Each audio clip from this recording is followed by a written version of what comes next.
Hi friends, मैं अभिषेक आपका फिर से अपने इस यूट्यूब चैनल 9 मेगा क्लासेज में स्वागत करता हूं। आज हम 10 मिनट जी के प्रोग्राम में आधुनिक भारत से संबंधित कुछ तथ्यों को लाए हैं। ये कोई नई जी के नहीं है, कोई नई बात नहीं है, बस जो कन्फ्यूज़न होती है आप लोगों की उसको दूर करने के लिए हमने ये 10 मिनट सीरीज के तहत इस चीज़ को लाया है। तो फटाफट देख लेते हैं क्या क्या चीज़ है। पहले एक नज़र आप लोग देख लीजिए। आधुनिक भारत से संबंधित तथ्य है और इन तथ्यों को संक्षेप में ही सही हम इसको वर्णित कर लेंगे। देखिए, पहली बात हमने क्या लिखी है, बंगाल के प्रथम गवर्नर रॉबर्ट क्लाइव थे। कौन थे? रॉबर्ट क्लाइव थे। देखिए फ्रेंड्स, 1773 से पहले भारत में जो शासन होता था वो गवर्नर के रूप में करते थे। बंगाल के अलग गवर्नर होते थे, मद्रास के अलग होते थे, मुंबई के अलग होते थे। ब्रिटिश जो थे या ईस्ट इंडिया कंपनी जो थी वो गवर्नर के माध्यम से भारत में शासन कर रही होती थी।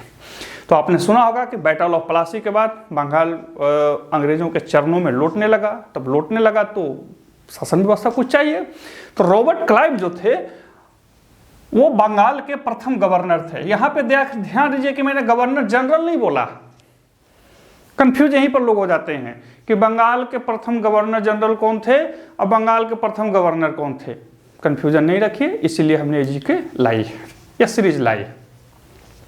तो बंगाल के प्रथम गवर्नर कौन थे? रॉबर्ट क्लाइव थे। बक्सर युद्ध के समय बंगाल के गवर्नर बेंसी टाट था। याद रखिएगा, कौन थे? बेंसी टाट थे। ये 1760 से 1765 तक बंगाल के गवर्नर थे। और बक्सर का युद्ध जो था उस समय अंग्रेजी कमांडर हेक्टर मुनरो था।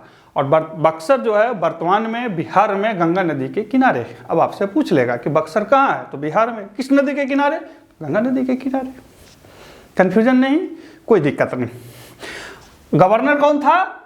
बेंसी टाट था। गवर्नर जनरल पूछ दे, चुपचाप साइलेंट होकर वहां से निकल जाना है, क्योंकि गवर्नर जनरल नहीं थे, वो गवर्नर थे। हाँ, यदि गवर्नर जनरल पूछे ऑप्शन में है तो देना है, लेकिन यदि ऑप्शन में उपयुक्त में से कोई नहीं हो या उपयुक्त में से नहीं, तो थोड़ा सोच समझ के आयोग आपके आंसर को गलत भी कर सकती है। क्या मैंने बोला? बंगाल के प्रथम गवर्नर रॉबर्ट क्लाइव थे। बक्सर युद्ध के समय बंगाल के गवर्नर कौन थे? बेंसी टाट था। अब बक्सर युद्ध पर एक छोटा सा चर्चा।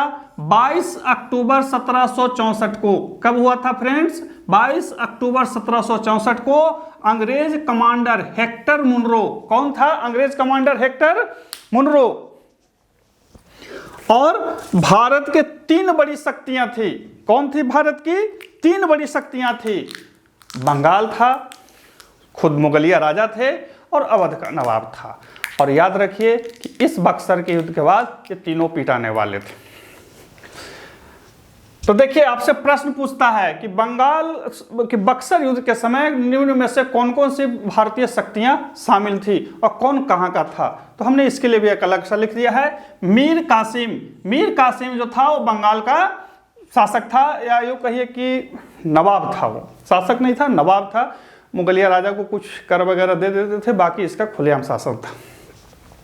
सुजाउद्दौला जो था अवध का था, एवं शाह आलम द्वितीय मुगल शहंशाह। शाह आलम द्वितीय पूछेगा आपसे कि बक्सर युद्ध के समय मुगलिया शासक कौन था या शहंशाह कौन थे, तो शाह आलम द्वितीय।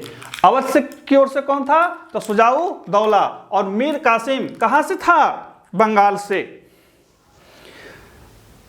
इन तीनों की संयुक्त सेनाओं के मध्य हुआ था। अच्छा, बक्सर युद्ध जब हुआ तो फिर क्या संधि हुई थी? फिर इलाहाबाद की संधि हुई थी, और इलाहाबाद की संधि 1765 में हुई थी। ठीक है। रेगुलेटिंग एक्ट 1773 के तहत बंगाल के गवर्नर को बंगाल का गवर्नर जनरल कहा गया, तथा वारेन हेस्टिंग्स बंगाल के प्रथम गवर्नर जनरल बने।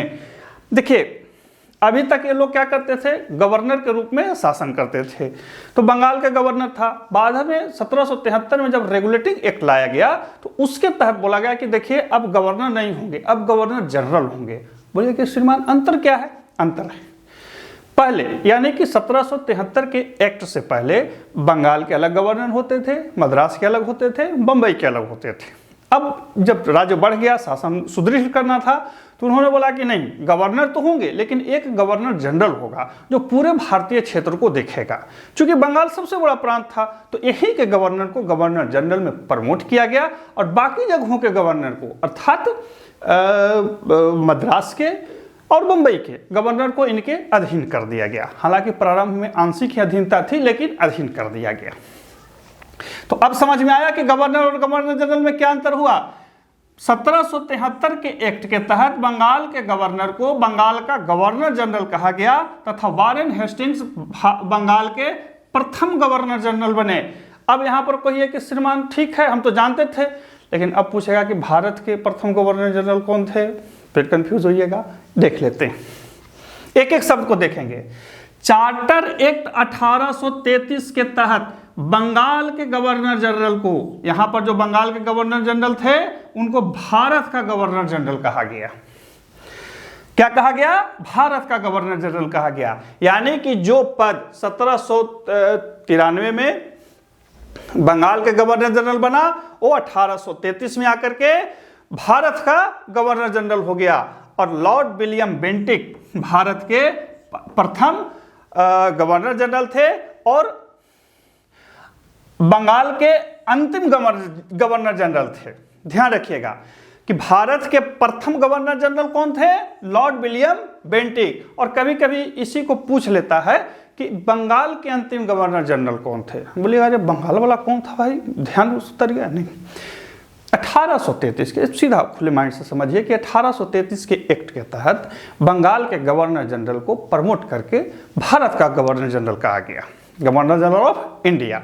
यानी कि अब भारत में उनका पूरा शासन फैल चुका था, तो अब काहे हम बंगाल बोलेंगे, अब हम इंडिया बोलेंगे। और उन्हें सिर्फ नाम को चेंज कर दिया, बाकी कुछ नहीं चेंज किया, नाम चेंज कर दिया। हालांकि 1833 के एक्ट में बहुत चीज किया था, लेकिन प्रशासनिक रूप से उन्होंने नाम को चेंज कर दिया गया।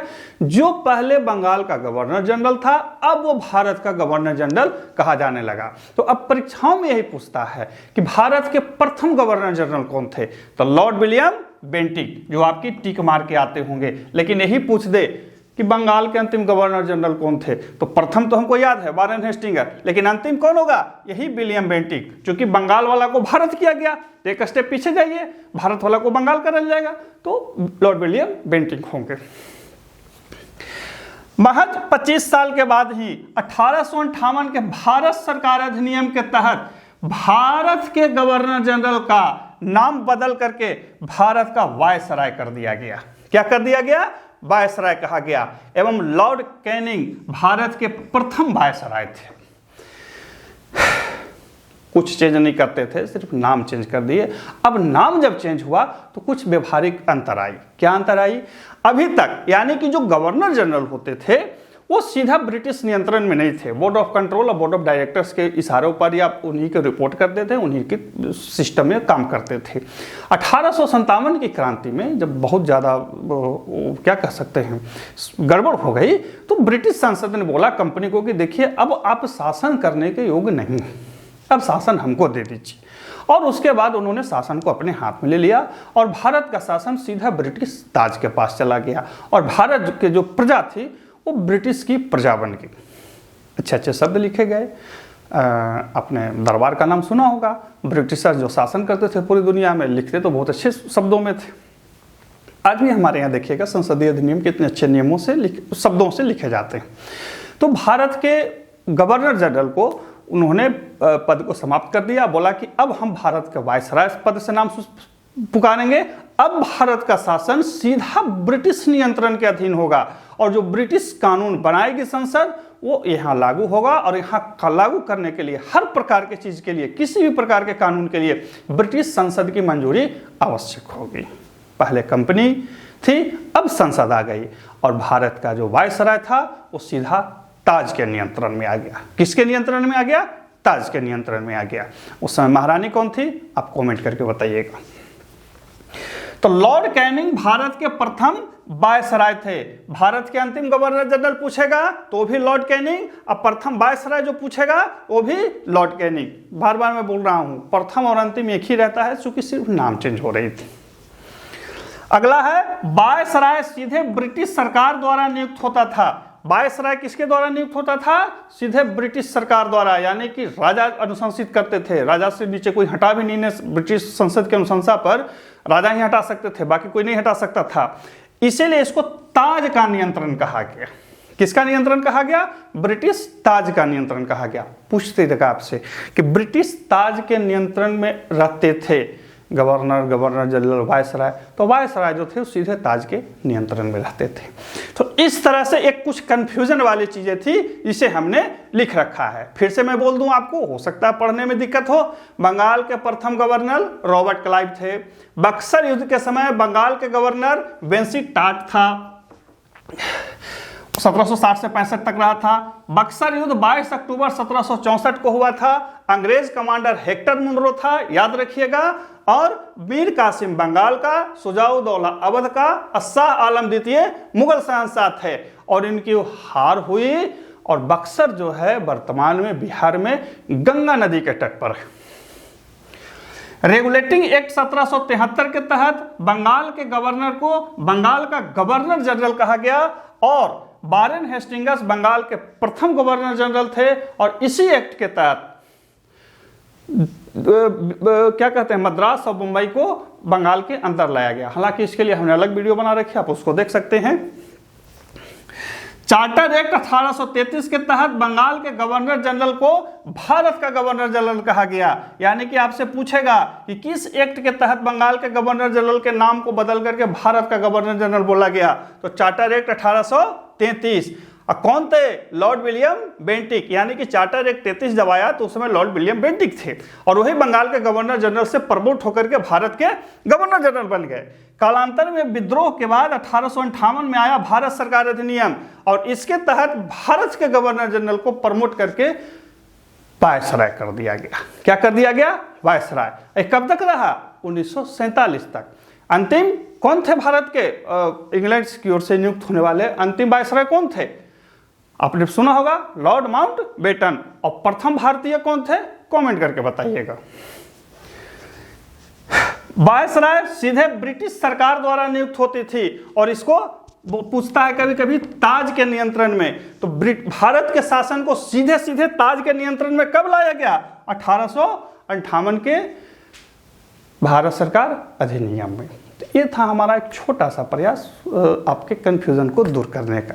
और हाँ, डिस्क्रिप्शन बॉक्स में लिंक मिलेगी जो मेरे टेलीग्राम चैनल का है, और साथ ही ब्लॉग पोस्ट का है। आप उस पर जा करके तरह तरह के चीज़ों को पढ़ सकते हैं, प्रश्नों को देख सकते हैं, प्रश्नों को बना सकते हैं। और यदि कन्फ्यूज़न है, किसी प्रकार की दिक्कत है, तो कमेंट बॉक्स में कमेंट कर सकते हैं। फिर मिलते हैं अगले वीडियो में, तब तक के लिए नमस्कार।